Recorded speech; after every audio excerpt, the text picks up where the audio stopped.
Créée en 2018, à Abidjan, l'ONG Gromo a organisé le samedi 21 mai 2022, à Cocody, la deuxième édition du festival, Ewawale, qui célèbre le vivre ensemble dans la diversité humaine. À cette occasion Brice Dibaï a fait un plaidoyer dont l'infodrome.si vous livre de larges extraits. Discriminées en raison de ce qu'elles sont très souvent les personnes lesbiennes, gays, bisexuelles, transgenres et intersexuées sont discriminées en raison de ce qu'elles sont, ou de ce qu'elles aiment. Dans 69 pays l'homosexualité est considérée comme illégale. Elle est parfois pénalement sanctionnée, et même punie de la peine de mort comme c'est encore le cas dans certains pays. Ces persécutions sont intolérables. Face au crime de haine, Herman, un jeune coiffeur gay retrouvé mort ce 5 mai dernier, Ange Bini un gay retrouvé égorgé en 2020 dans sa maison, face à l'adoption récente de loi sur les discriminations excluant l'orientation sexuelle, article 226.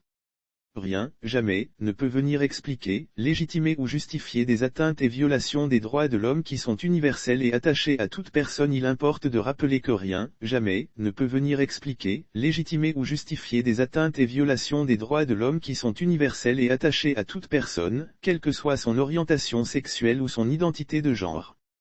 Comme le rappelait le secrétaire général des Nations Unies Kofi Annan en décembre 2012 dans le cadre d'une manifestation au soutien de la lutte contre l'homophobie, l'article 1 de la Déclaration universelle stipule que « tous les êtres humains naissent libres et égaux en dignité et en droit ».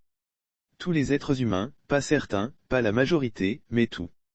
Ce combat contre l'homophobie, ou même contre la LGBTI-phobie est un combat de tous.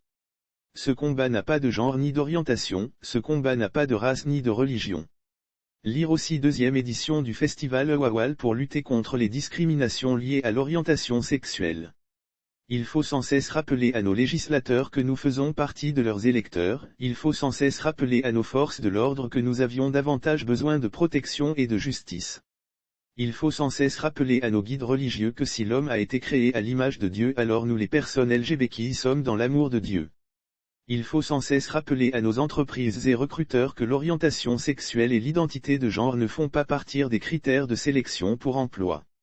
Il faut sans cesse rappeler à notre société générale l'importance du vivre ensemble pour réussir le pari de l'émergence que s'est fixé notre pays.